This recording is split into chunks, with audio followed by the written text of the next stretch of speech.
Hi, I'm Chef Jonathan Collins, and as a professional chef, I'm always on the lookout for high-quality ingredients produced by people I can trust. Food safety, responsible animal care, and traceability are important to my guests, family, and friends, and an integral part of my menu planning. Verified Canadian pork is locally farmed, federally approved, and nationally distributed by Canadian farmers and processors who take a great deal of pride in the food they bring to the world's table. Pork collar is well marbled and full of flavor, but it requires time to develop. You can see the incredible texture of this beautiful piece of meat. And for this dish, a braised pork ragu with fresh pasta, this is perfect. The first thing I'm going to do is heat up my pan. I'm going to use a heavy bottom pan so I get a really good sear. Bring that up to medium-high temperature. Using a good extra virgin olive oil gives the dish a lot of flavor.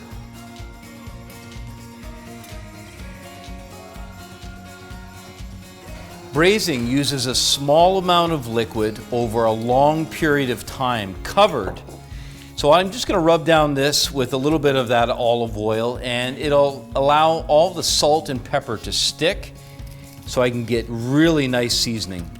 During braising, the tissues break down and become tender. All that connective tissue melts away, and the beauty of making this ragu with the collar in it is all of that flavor is captured by the sauce.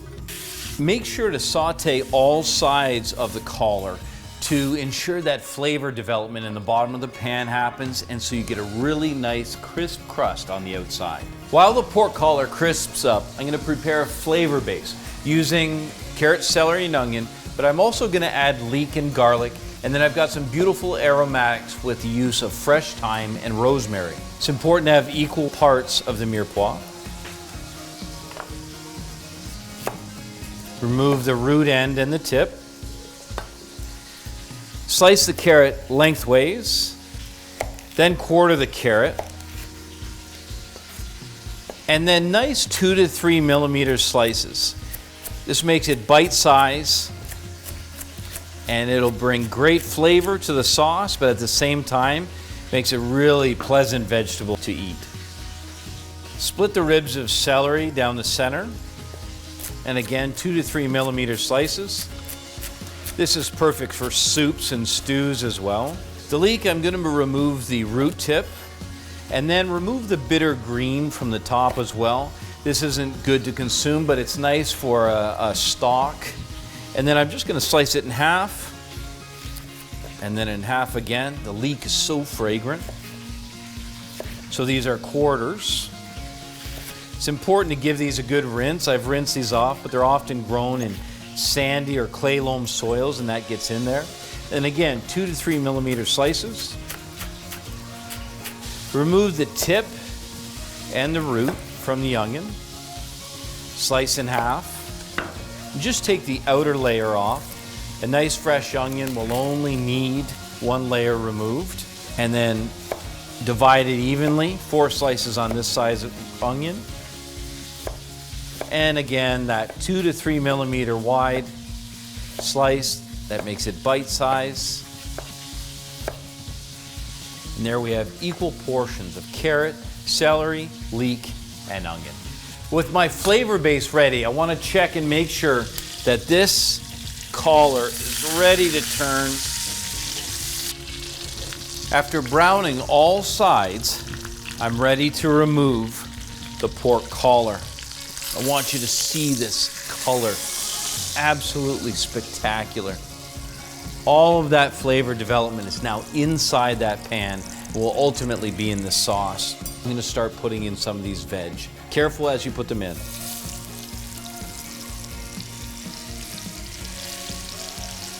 All of these beautiful vegetables, the moment they hit that pan, they start to become fragrant. And of course, any of that flavor that's developed on the bottom of the pan now is starting to come up off. Just going to take and slice this head of garlic in half. And set that in. It's no problem going in full like that. It'll roast over time, mellowing those beautiful flavors. And then I'm just going to put 3 sprigs of fresh rosemary, and that way I'll get all of the essential oils from the rosemary, but I won't have any unpleasant texture in terms of the size of the leaves. I'm just going to take and strip off a couple sprigs of thyme, pulling the ends. It's this beautiful, fragrant thyme. Now that's ready to go back onto the stove. I'll saute that until it's nice and tender and golden brown, finish developing that flavor, and then deglaze it with wine. Now that all those flavors are fully developed and I've got that beautiful caramelized color, I'm going to put some red wine in. Now I'll deglaze with red wine. When I do, most of, if not all, the alcohol will be gone, but I'm going to get that character from the oak aging and from the development of flavor that happens with time.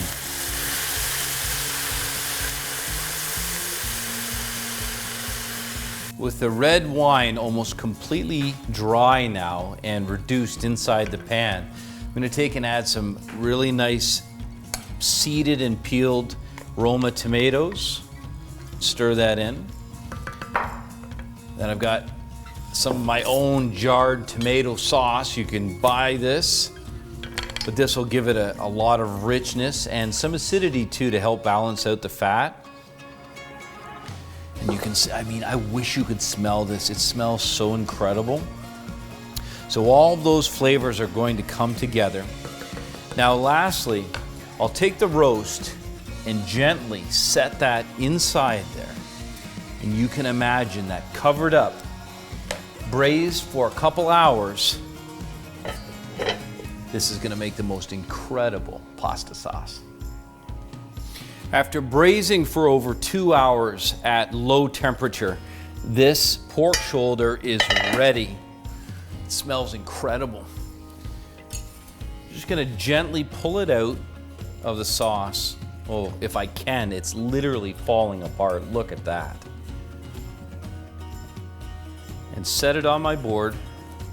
I can begin by just shredding the pork with a couple forks, but if I take the time to slice about 1-inch pieces, it'll make certain that each piece is bite-sized. Look at that.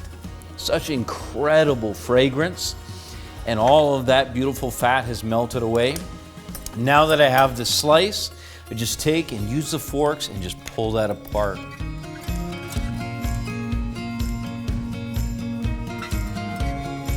With my fresh pasta nicely rested, I want to prep the water for it. I've got a large stock pot. It's important to have a very large amount of water compared to the pasta and to make sure that you season it. So lots of salt in there to the point that it tastes of salt. And it should be a rolling boil. So I've got the lid on and it's ready to go. Now back to the pasta. So with it well rested, it's now, I just need just a tiny little bit of flour to make sure that it doesn't stick. And I could roll this out by hand, but with using the pasta machine, I can get really great results in a short period of time. So I'm going to turn this around and begin the process of gradually getting the pasta to the point where it's just about transparent. Once I do those sheets, I can then run it through the pasta maker and get the perfect size dough for whatever pasta dish I want to prepare.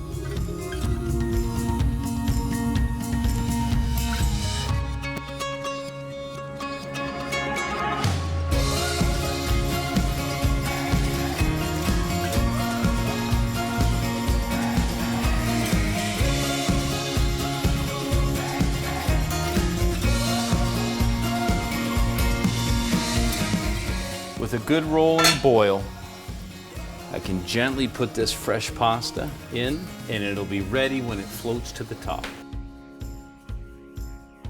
With the pasta freshly cooked, look at that. That beautiful, unmistakable texture. I'm just gonna drizzle it with a tiny bit of extra virgin olive oil. And I'm gonna give this a little toss. Have a look at this incredible finish. Look at that beautiful braised ragu. I'll put these two together, a couple cloves of that roasted garlic, and maybe a fresh little hint of cheese, and this will be ready to go to the table.